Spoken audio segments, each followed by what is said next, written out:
reviews, discussions, and theories about films in horror, sci-fi, and genre. This is The Horror Deconstruction. Like, share, and subscribe to hear more.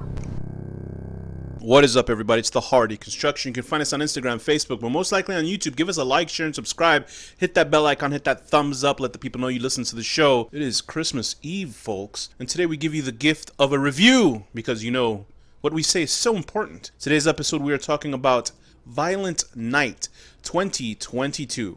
When a group of mercenaries attack the estate of a wealthy family, Santa Claus must step in to save the day and Christmas. Directed by Tommy Wirkola, written by Pat Casey and Josh Miller, starring David Harbour, John Leguizamo, Beverly D'Angelo, Alex Hassell, and Alex Lauder, as well as the nice little Leah Brady. So, there's been a plethora of movies in 2022 that are horror-centric. This is a little bit more action, gore-centric, but nevertheless, it is under the umbrella of the horror genre just because of the way people are dealt with in this movie. And I had just seen Christmas Bloody Christmas, so you listen to on Christmas Day. This, I wanted to check it out just because, hell, there's two Santa Claus films. Let me check out the Violent Night one. This had a big buzz about it. It did well in the cinemas. I believe it was only a $20 million budget, and it made $20 million in its first weekend. And it's been staying in the top 10, although that's not much to say with this sort of box office recently, because a lot of films have been staying in the box office making $2 million, $6 million. So it's not a really mega blockbuster type of films that have been really getting that much, besides like Black Panther, Avatar maybe. Anyway, Violent Night stars the ever-loved David Harbour, finally in a feature film that is a bona fide hit. He tried to, we all know David Harbour obviously from, everybody knows Stranger Things obviously, and he is finally in a genuine hit, because he tried to crash into, he's been in a lot of indie films. I remember seeing him in a couple of films back then. But as a solo lead actor, finally see him in a starring role, and he tried to be in the Hellboy reboot series, which went nowhere because people really love Guillermo del Toro's version, and they have an affinity for that. Del Toro's Hellboy is like, I guess, Snyder's touch on League, but he's a little bit more,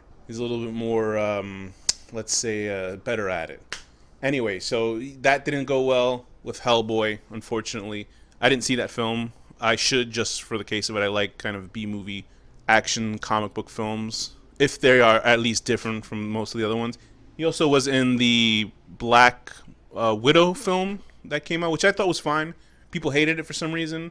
I think Scarlett Johansson is pretty damn good, and I wish she was still in the MCU, but whatever. Now he's in this film. He plays Santa Claus, who has been browbeaten by the world. He is tired of the materialism of people. He's been Santa Claus for thousands of years. He does this yearly, goes around the world. You know the story of Santa Claus. And in this case, it turns into a Die Hard film because a family, the illustrious family, I forget, what are their names? Telgates, they're a very rich family. I don't know what their last names are, but we meet divorced couple, Alex Hassell, who I was like, how do I know this guy? Where do I know his? He has a very specific looking face. And I realized he was in the ill-fated Cowboy Bebop Netflix series. Unfortunately, as I watched it, listen, I'm a huge Cowboy Bebop fan, and I didn't hate the live-action series. I thought it was pretty interesting as a side thing, but people just decided to sacrifice that show. I think it got canceled, unfortunately, because they listened to the assholes on the internet when, I don't know, I guess maybe enough people didn't watch it, so whatever. But he plays Vicious on that show, and I was like, I know this guy from somewhere. I know this guy, and I don't think he played a good Vicious, or they wrote a good Vicious necessarily for him, because Vicious is supposed to be more of aloof, and he was kind of playing him a little wimpy. He was also translucent in The Boys, so he was in the first 2 episodes of that show. And in this, he plays the father. He's a divorced father, Jason. He was married to Linda, played by Alexis Louder, and they both have a child named Trudy, who's the sweetheart of the film. They show up at his mother's residence, and Beverly D'Angelo, if you remember from National Lampoon's Vacation films, she was Chevy Chase's wife in those movies. And they're very rich, incredibly wealthy. And I believe they hide money from the government, or it's supposed to be money that goes into different countries for war stuff. I don't know. It's kind of explained the way. Anyway, John Leguizamo pops in with a crew of bandits. They were ready to hold this whole family hostage, and we subsequently follow Santa Claus as he regains his belief in others as they have their beliefs within Santa Claus to save the day.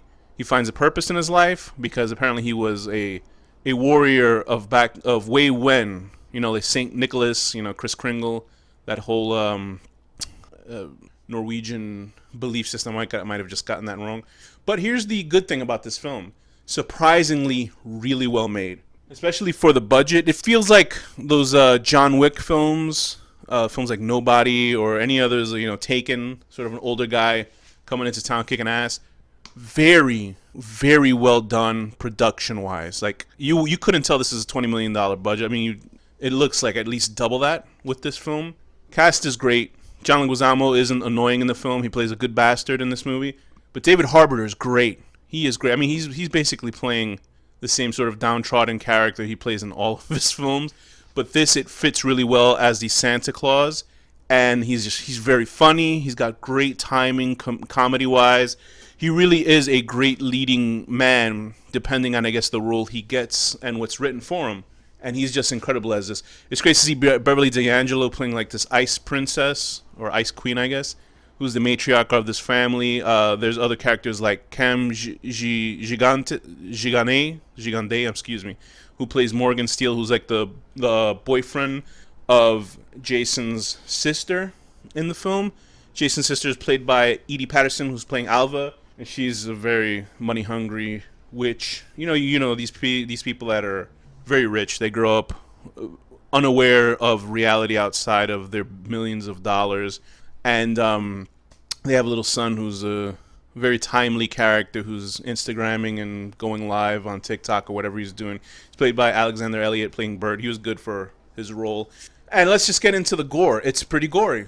It's very violent. There are some digital blood elements that are a little kind of not into that. I don't like digital blood, but I can understand when you're trying to pace and get a film made nowadays. You want to kind of cut corners, but I think bad digital blood is one of the worst offensive. I don't know why they can't get that right yet.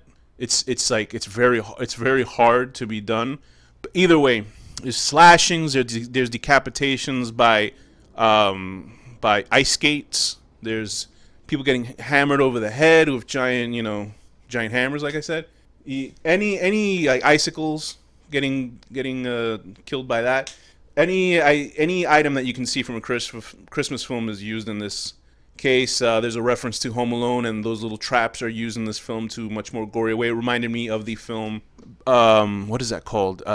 You Better Watch Out, which is the kid who is they're trying to fight an unseen enemy, and they try to do Home Alone stuff, but they do the kills off screen, which is an embarrassment. Surprisingly, this movie is much more graphic and much more bloodier than Christmas Bloody Christmas, which is very weird because Christmas Bloody Christmas is an actual like a slasher movie about a robot killing people, which I enjoyed, but I actually liked this film more than that one. If you needed to know which Christmas Killer Santa movie I thought this is the only two that I know of this year. I'm sure there was plenty more that came out, but this was more violent, more graphic, really well edited, a fantastic Christmassy score to it. I was surprised at how. And I'm sure it's like stock sort of Christmas music. They use a lot of well-known also Christmas hits in the movie and maybe some unknown Christmas hits. But the vibe was great with this whole film. The special effects are good. They even have reindeers in the movie when they're flying off. And there's a funny cold open that I won't spoil. I won't spoil, obviously, the ending. But it feels like as gory and as graphically violent as the movie is, there's a wholesomeness to the movie. And I wouldn't take kids to see it. Maybe a little bit. Their kids have to be a little bit older to watch this film, like very older to watch this film, if they realize, between reality and fakeness. Although there's people who take their kids to see like child's play movies and stuff, and I'm like, I don't know, like I don't think my parents actually gave a shit. I think they took me to see like pretty hardcore R-rated movies back then. So I guess what can I say about that? That's why I like horror movies, I guess. But anyway, I think this is a wholesome sort of it's slasher level kills, but it's not in a slasher intention. So it's more of like how Hobo with a Shotgun was, where there's like graphic kills by the hero because or say Death Wish or any of those type of 80s Orion Pictures or Carol Collot type of movies. So it's in that vein. It feels like an 80s movie, like a really cool 80s movie that you just kind of watch. And it's funny because I didn't know if this would work. on paper, it sounds a little bit ridiculous, and at least Harbor is making these kind of wacky choices with movies. And when you see it, you can see this being a trailer, like a very like bland comedic trailer that you'd see on a late night talk show or something. They'd be like, "Oh, Santa Claus is gonna kick these people's asses," but surprisingly, the whole film works. Against my like idea of any of this type of film working like this, it actually works and it sustains itself, which is incredibly impressive. Because you can even see if this was actually sort of a goofy a trailer, like a fake trailer for a comedic, just for a skit or something, you can be like, oh, okay, whatever. And you can see scenes where they would just chop it out and make it into that trailer, and it would be on like a website or something and be funny. But they did a great job with this. And seeing the films that he's done, he did Dead Snow, which is a movie that Danny and I reviewed a while back, and I think we both enjoyed it. He did, he did Dead Snow 2, Hansel and Gretel, Witch Hunters, which I remember hearing about. I think that might be a cult. People like that in a cult film. What Happened on Monday came on Netflix. I haven't seen that one yet, but I'm going to look into his movies because this was a solid little movie, and written by Pat Casey, who worked on the Sonic movies. So okay, I don't watch the Sonic films. And Josh Miller, who also worked on the Sonic films. So there you go. Those are the people that wrote this. They did a good job with this movie. I'll give them that. It hit every key.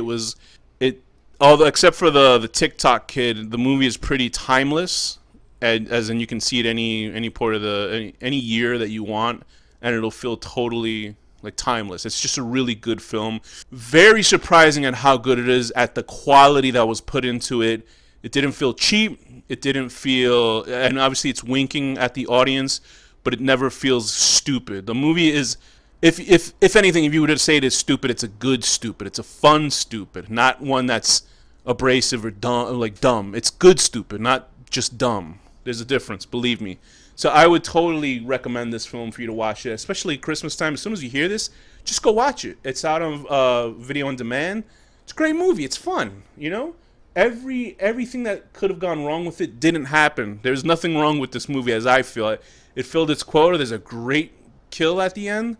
Super cool movie. Fun. It's I don't know if I sound like a corporate shill saying this. Great movie. I don't find anything wrong with it. As a holiday movie that you would watch over and over, I'd say, yeah, I'd watch this every Christmas time. It's fun. It's violent. It's gory. It's funny. Good acting. Great time. So with that, my rating is going to be an 8.5 out of 10. Sucking on that delicious peppermint candy cane, because it's just going to go right through somebody's neck. And with that, this has been the Horror Deconstruction.